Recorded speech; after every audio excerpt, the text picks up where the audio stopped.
Young, talented, and at the top of her fame, 22-year-old Christina Grimmie was the very essence of what a modern teen idol should be. Yo guys, what's up? Team Grimmie, you guys rock so hard. You guys are awesome, got a lot of new music coming up for you guys. Yeah, just leave a bunch of requests in the comment section. But June 10th, 2016, during an autograph signing at her concert in Orlando, she was shot 4 times by an obsessed fan.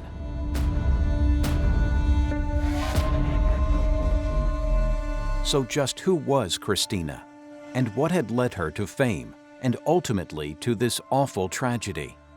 Christina Grimmie was of Italian-Romanian descent, and she was born into a very loving home in Malton, New Jersey. And that's where she grew up with her brother Marcus, who she always remained close to. In fact, he worked for her as a road manager when she was touring. Clearly this was a close, loving family, and she had a happy childhood. Christina's talent was evident from a very young age. She grew up and she was immensely talented, and she was a great singer, and her dad got her piano lessons, but she largely self-taught. This was somebody that had done it all by herself. Her passion for music was undeniable, but there was more to Christina than just musical talent. To be a rising star, as she definitely was, you have to be more than just a great voice. She had a unique ability to connect with her audience, and that's really what makes a star. That's what makes an artist. And she was one of the very first, I think, of a generation of artists who started to use YouTube as a way of communicating with her fans. Hello, it's Christina. I'm gonna be doing a cover of Elastic Heart by Sia. Amazing song. Much like a lot of teenagers, she started doing her own covers, and they had a massive impact. One song that she did with another YouTube star ended up having 120 million views. And also she had incredible sort of fan engagement, where she'd speak to fans and she'd get them on side and chat to them, and she'd reply to their comments.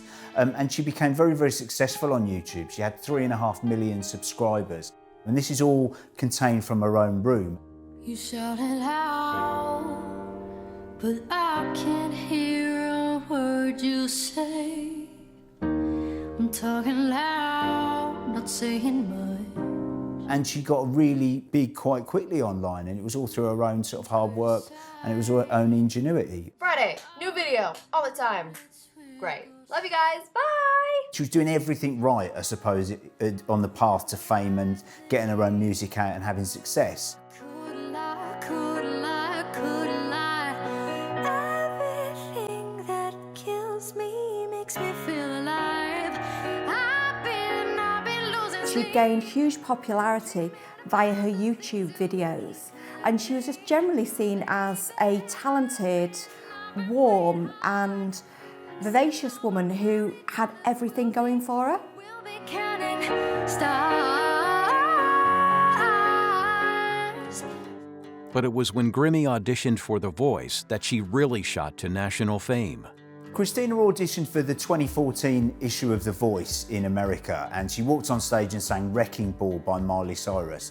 And so impactful was her version of the song that 3 of the judges immediately turned round before she'd finished the first verse. And that was Shakira, Usher, Adam Levine from Maroon 5. So you can really see the instant talent this girl had. Christina made it all the way to the final show that year, eventually finishing 3rd. And with that, the audience followed her journey. They saw her, and they saw her wanting to be a star. They joined in with the highs and lows of that. They really connected with her. And I think that that is Christina's probably most valuable talent. Not only is she a great singer, she can really connect with an audience. Christina's social network and her media presence was so large. The fact that she had so many YouTube videos online, it was great for her fan base, but it also unfortunately has this darker side where it increases the risk of having a stalker, because there's more fodder for that person to latch onto, to feel like they know Christina, like they're personally connected, when in actuality it's just a fantasy. And ultimately, I think that's what led to the obsession that Kevin Loble developed for her. Kevin Loble wanted to change Christina's life. Kevin Lobel was a 27-year-old who lived with his brother and his father.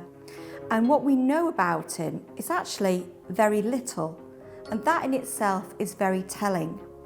Everybody who knew him said that he lived the life of a hermit. He had been going through school, and there were some unusual things about him, but nothing that raised a ton of eyebrows for particularly his family. When he was about 21 years old, his mother was pronounced dead after an accidental aspirin overdose. So we can imagine that really impacted his life. And his father had entered into another relationship, which was rather fractious on the part of, well, both him and Kevin, because the police had been called to various domestic violence incidents between the girlfriend and Kevin Lobel's father and Kevin himself. One very sad aspect of this case for me is that the people who Lobel lived with didn't know that he had a growing obsession with Christina Grimmie, because they didn't know what he was doing when he was alone in his bedroom for hours and hours at a time. As much as he was withdrawn from other people, the people around him were withdrawn from him, and that shows you just how isolated he was and just how lonely he probably felt. In fact, the only person who did enter into Lobel's bedroom was, by her television appearances and YouTube videos, was Christina Grimmie. Thank you, Team Grimmie, for staying with me this whole time. You so deserve this album. You deserve it more than anyone in the world. Without having met Kevin, it's difficult to say exactly what was going on. However, we can tell from his behaviors, such as putting aluminum on his windows, using earplugs, that there was something unusual going on. Happy, healthy people don't act the way that Kevin did. For instance, he had perhaps some executive functioning deficiencies, where it was very difficult for him to feel comfortable with people, light, noise, things that for us are absolutely normal, but for him is almost overwhelming. This shows that he was a very anxious person. He could not be normally associated in the world, which means it would be very difficult for him to function, you know, as we would, without having all of those things accounted for. Lobel in many ways fits the blueprint of a celebrity stalker, but in other ways is completely different. This, as far as we know, isn't a guy who was hanging around outside her house. He wasn't turning up at all of her concerts or arguing with, you know, fans on social media. This wasn't somebody who was actively obsessive in that sense. This wasn't somebody who was trying to gain as much access as he could into their lives. This was all sort of online, and that makes it very chilling that this isn't somebody that the police could reasonably have picked up. This wasn't somebody who'd been hanging outside a tour bus or even going to lots of the gigs. This was a guy almost her age, probably a little bit older, who just decided that he was infatuated with her and would spend his life watching hours and hours and hours of her YouTube, her work, her life in a room that he'd covered with tin foil, heavy curtains so no light could get in. This was a man who completely insulated his life with this obsession with this young woman. But this infatuation and obsession was about to put its subject in mortal danger. Despite Kevin's difficulties, he had managed to hold down a job. If he wasn't in his bedroom, then he was at work at Best Buy, where he was part of their geek squad, so he was involved with their IT, and he worked behind the scenes.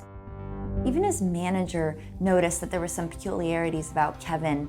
He wasn't allowed to work with the customers out on the floor. He had to work in the back because he just felt there was some social awkwardness, and he was peculiar, and they just didn't think it was right to have him out on the floor.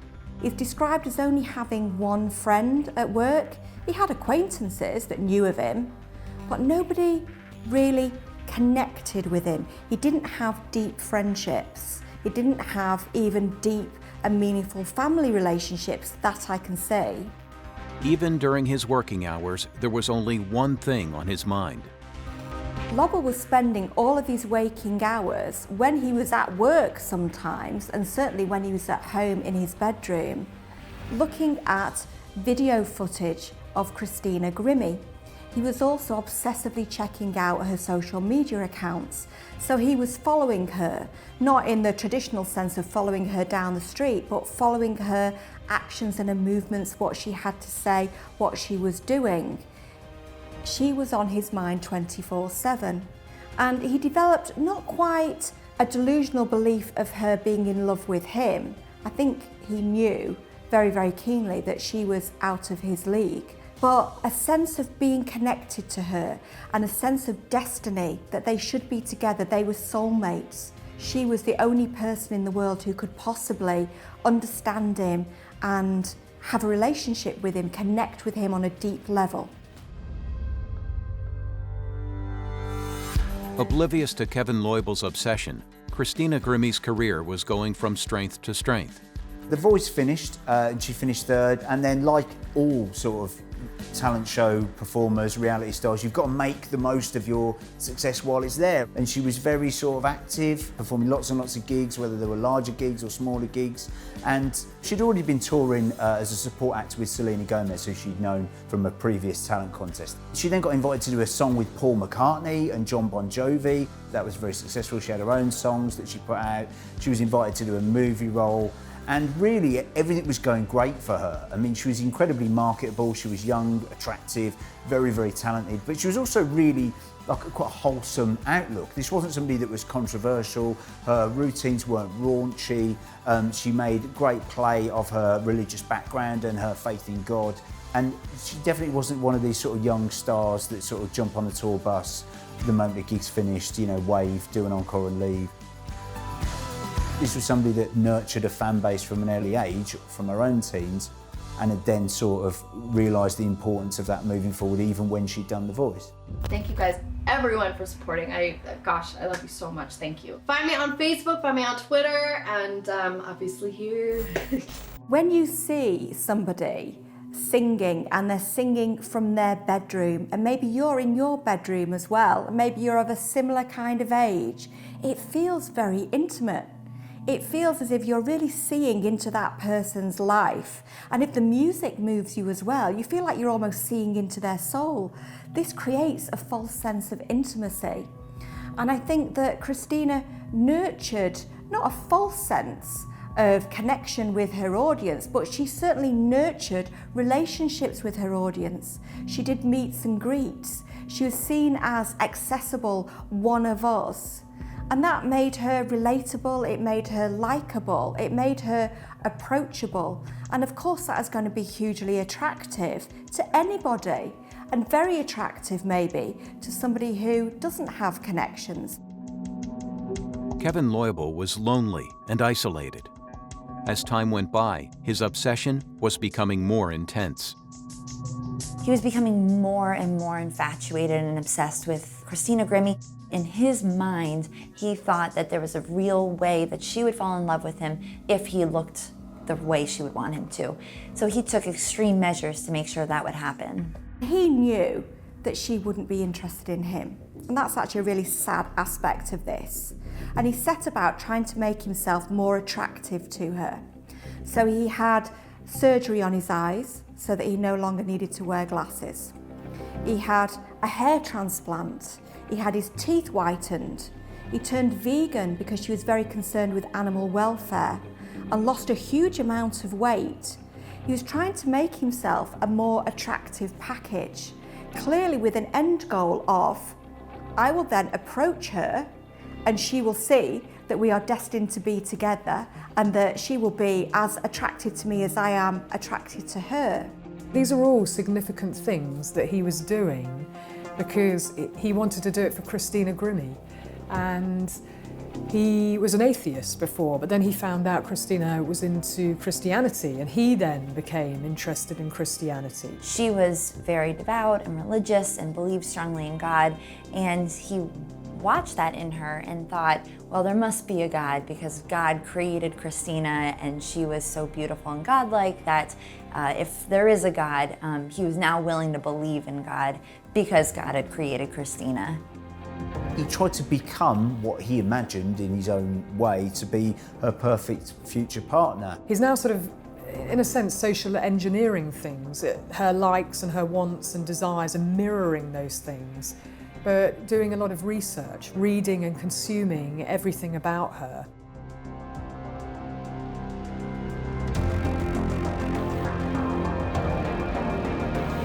The fact that he believed that his body transformation would be enough to get her to fall in love with him does speak to the lack of executive functioning. The fact that he believed that that would be enough for her to fall in love with him speaks to the delusional behaviors and thinking that he had. While he was taking these steps, really extreme steps, he felt he was doing something. He had mastery over his life. He had a goal and he had a hope. But when it got to it, I think he knew that it was fruitless. And I think this is where the trigger point comes for him, where his fantasy bangs up hard against the reality. His behavior in work wasn't going unnoticed by his colleagues. They started noticing that he was watching her videos on YouTube all the time, really obsessing over her social media, and really talking about her a lot. They would tease him because they knew he was getting these hair implants and going to these significant lengths to try and impress her. And he was saying, "She will be my wife." Again, really distorted cognition because he didn't even know her and she didn't even know him. They've teased him about this and said that he was really infatuated with her. And when they did that, he would often get very defensive and angry. Apparently he said, "Oh no, I play computer games with her." A total fabrication of fantasy. But clearly he was coming up against other people questioning his fantasy, and he found that difficult and uncomfortable. Difficult and uncomfortable because it meant that he had to face some realities and truths about himself. He didn't have the skills to affect what he really wanted in life, which was to establish this connection. The only person who tried to intervene during this escalation of events was Corey Dennington, his friend at work.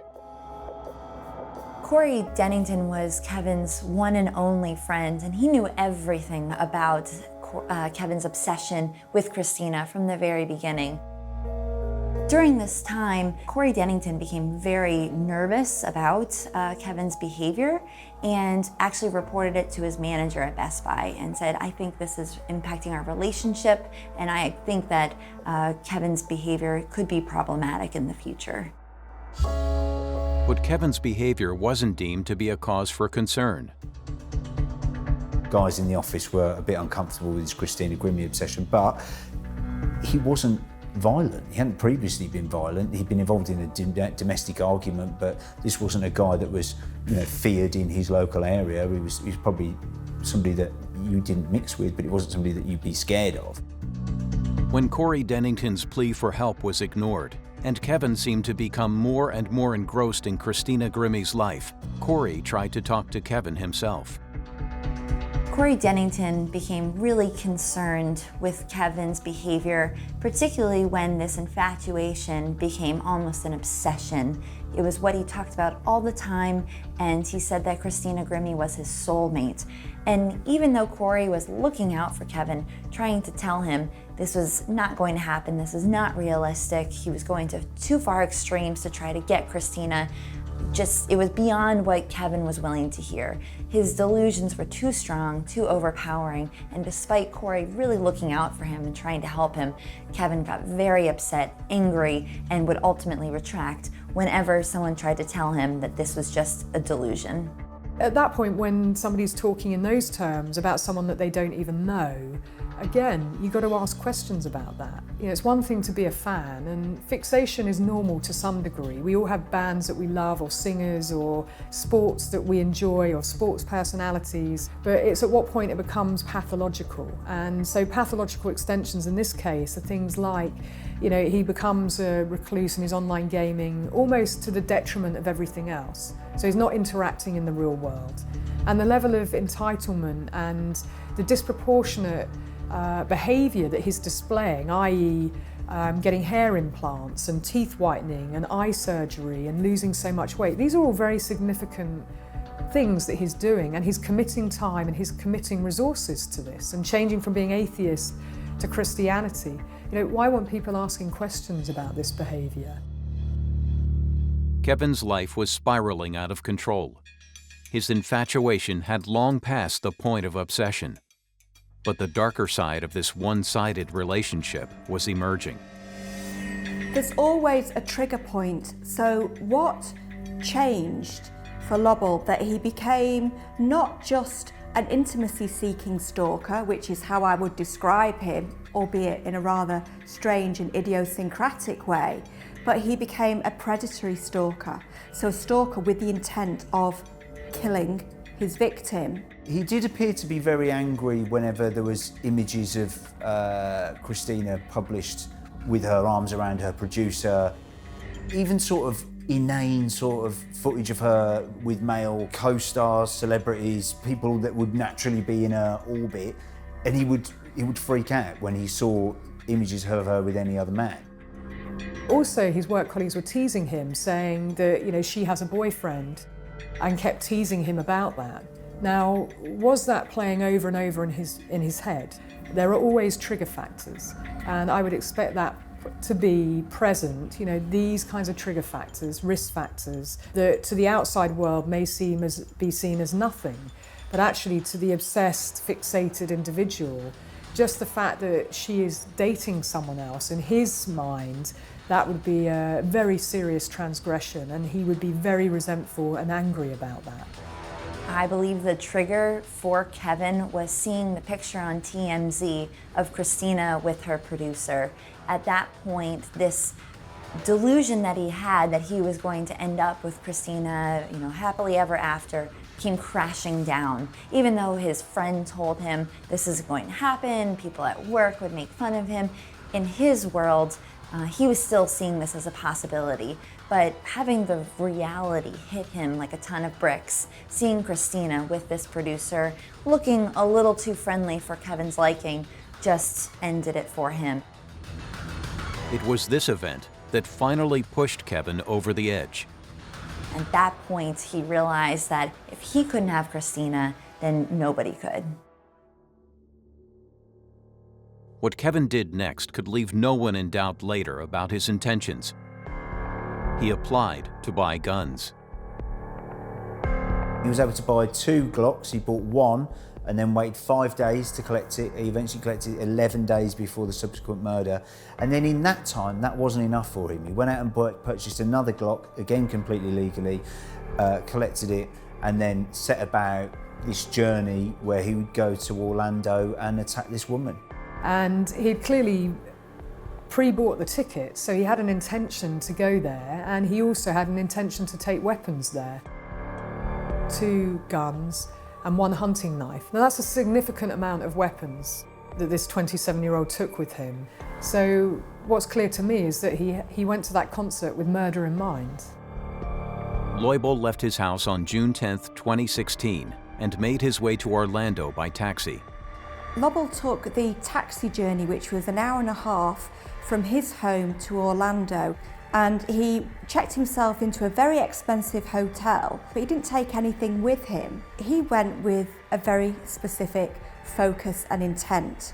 He was going to kill her and very likely kill himself also at the scene.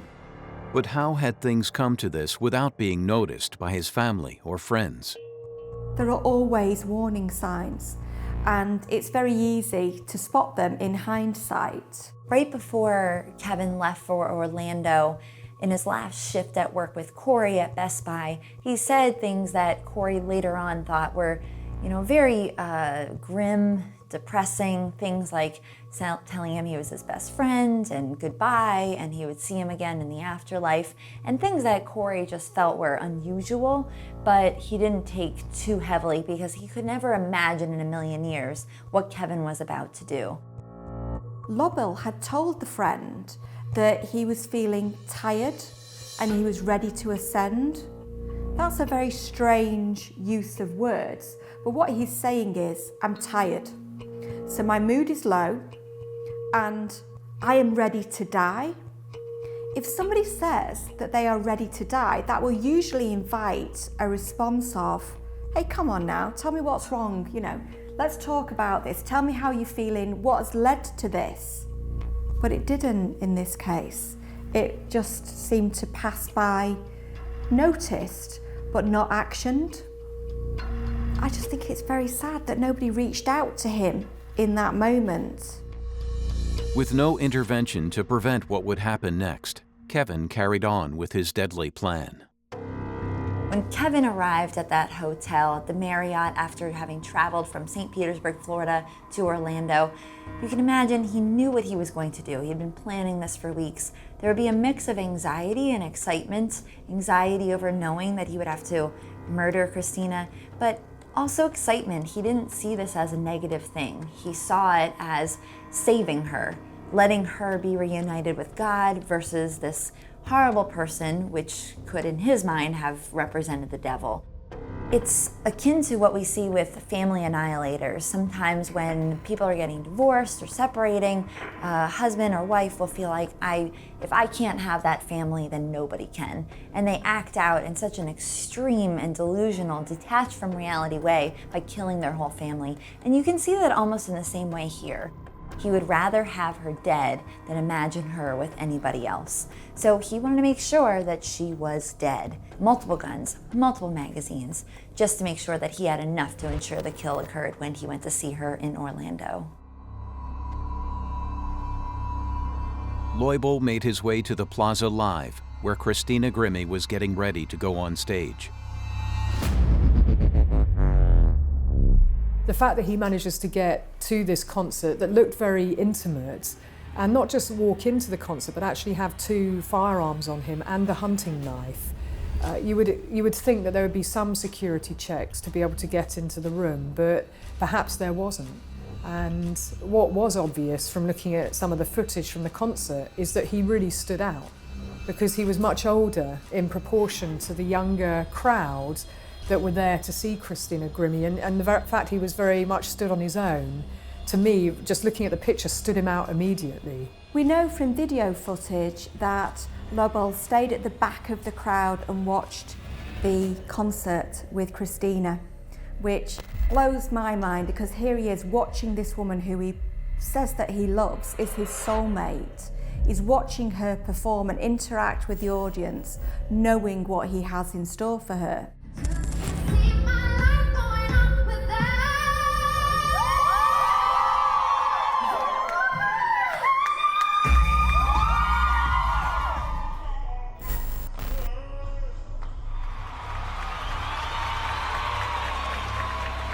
She finished the gig, taken her encore. She sat on the edge of the stage still. It's quite a small venue and lots of fans are lining up to take photos with her, get her shirt signed, have autographs.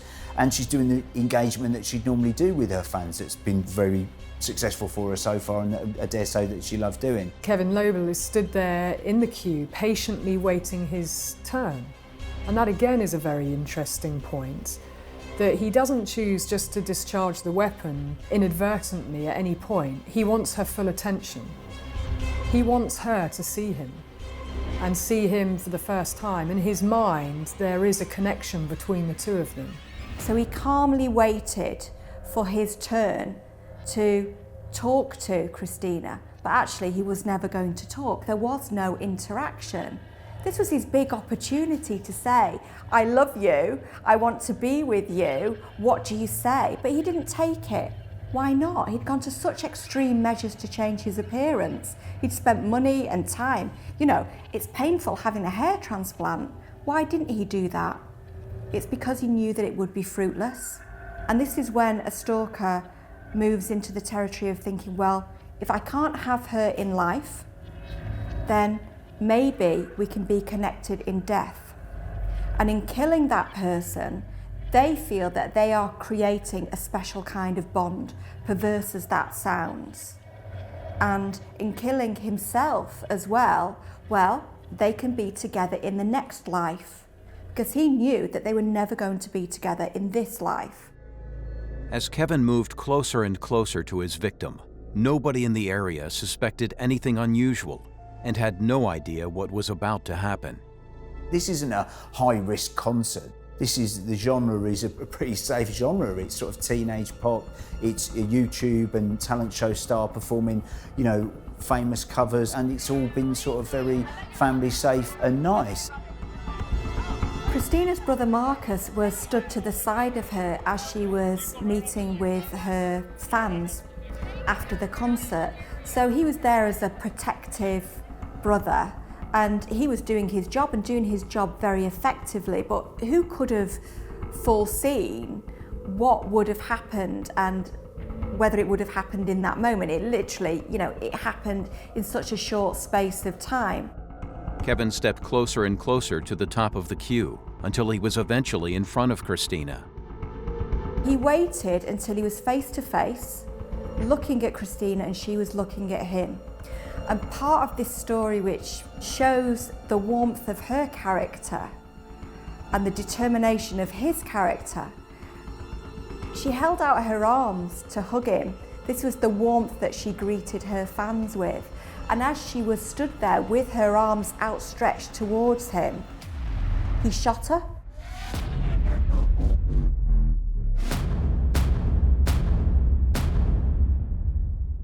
He had fired 5 rounds, 4 of which hit her. 3 were in the torso and 1 was in the head from point blank range. He was able to abuse that trust that she had with her fans, that relationship she had with her fans, in the most twisted and cruel way. Her brother is stood very close by, and in a very quick reaction, he grapples with Lobel, and the firearm's discharged again. But he manages to break free, and then he stands up and basically puts the firearm to his head and discharges it point blank range, where he kills himself.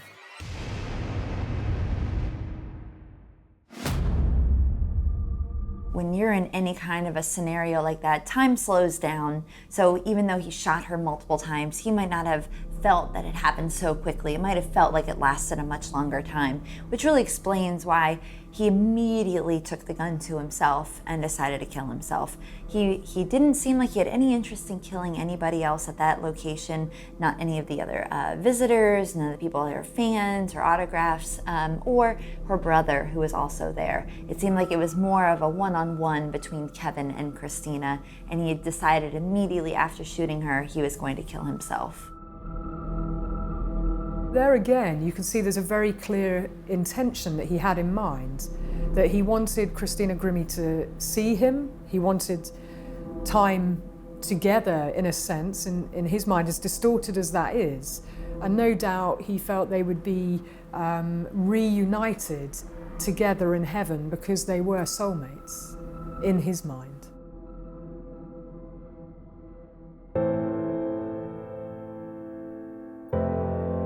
When police arrived on the scene, what they found was Christina Grimmie very close to death, and she later died in hospital. And their prime suspect had shot himself in the head. And of course there was Marcus, Christina's brother, having just seen his sister being shot 4 times. That's an incredible trauma for him, let alone obviously the aftermath and the realisation that she's dead. But that will stay with him forever. He will constantly question himself, could I have done anything different? Could I have done anything more? In actual fact, he stopped the situation from escalating to anything worse, because it's very possible that Lobel could have shot other members of the other fans, other concert goers. If there's not enough sadness in this case, one of the saddest things is there was not a lot that Christina could have done to prevent this. It wasn't like he was sending her messages and she had the opportunity to take out a restraining order. There was no contact between Kevin and Christina, so he was not on her radar. They didn't recognise him. This wasn't somebody that had sent threatening letters or threatening emails or had been active on social media harassing the artist. This was completely out of left field. It's a myth that people think that stalkers will always be showing up behind you, tailing you, sending you messages, trying to get into your home. That's not always the case. And we see that here with Kevin. He was personally obsessed with Christina by watching her videos, obsessing over her personally, but the only time he ever reached out to make contact was the day that he ultimately killed her. It really brings home the fact that you can have no knowledge or awareness at all of another person being absolutely focused on you and wishing to do you harm. And your life can be taken literally like that. It's utterly terrifying. As police began their investigation into Leubel, it became apparent that there had been plenty of warning signs that had gone unnoticed or unmentioned in the lead-up to this tragic event. When police broke down the door of the hotel or went to the hotel, they said they spoke to a receptionist, and the receptionist was, oh my God, yeah, I recognise that guy, he was behaving really strangely. Obviously something had triggered with that receptionist, who didn't know at this point that this was the guy they're after, that this guy was somebody to be wary of. In Kevin's room and in his pocket, he had a flyer for a burial service that allowed your ashes to be put around a tree in a way of representing the circle of life. And obviously the fact that he had had it at his room and in his pocket the day he went to go kill Christina signified he wanted to send the message to people that that's what he wanted to happen when he died. He wanted to represents this rebirth in the afterlife, where his body was going to help replenish the tree, use his ashes to grow something better. So he still did not think of himself as a bad person. He thought of himself as this good person. He wanted to do good in his life after he was dead, which again speaks to his delusional thinking. Kevin Leubel was an intensely psychologically estranged young man. He was distant from everybody around him, and I believe that he didn't have the skills to reach out to others, but others didn't bother to reach out to him. And just because you haven't got the skills to connect with other people doesn't mean that you don't desperately want those connections. And I think that he found something in Christina Grimmie that he couldn't find in the people around him, and he felt deeply conflicted about that. As much as it was a beautiful fantasy for him, he knew that he was never going to attain it. But she was, quite literally in the end, the only person who reached out their arms to Kevin Leubel. And that's what I find is the absolute tragedy of this case. It's hard to say after the fact, but of course, knowing what we know now, we would think he certainly should have been helped. Who would have done that, and at one point in time, obviously his family was going through a lot before this even occurred because of the death of his mother. His father had his own issues going on, and he was arrested. So there's clearly a good lens backwards that we can look back and say, why didn't anyone pick up on this sooner? But none of this changes the fact that a fully intentional and brutal murder was committed by Kevin Leubel, taking the life of 22-year-old Christina Grimmie.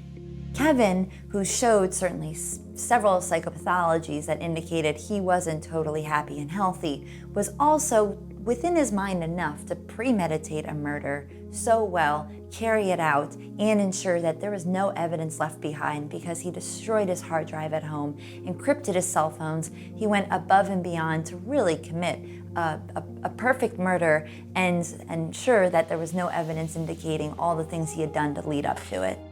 This is the first time I can remember, certainly, a pop star being killed on stage, being shot by somebody.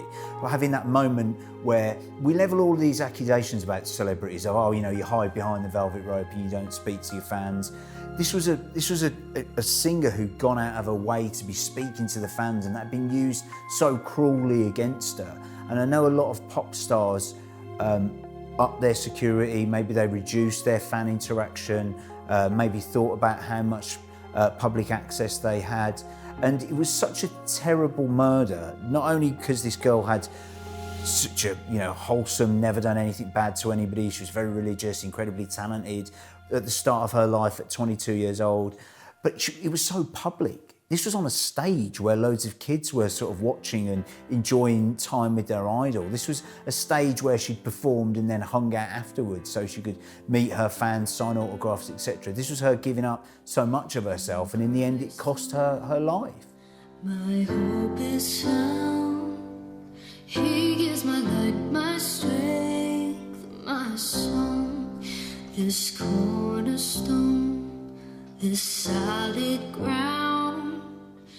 It takes a lot of hard work for people like Christina to, practice her talent, get good enough to be able to be famous, to have people notice her, love her.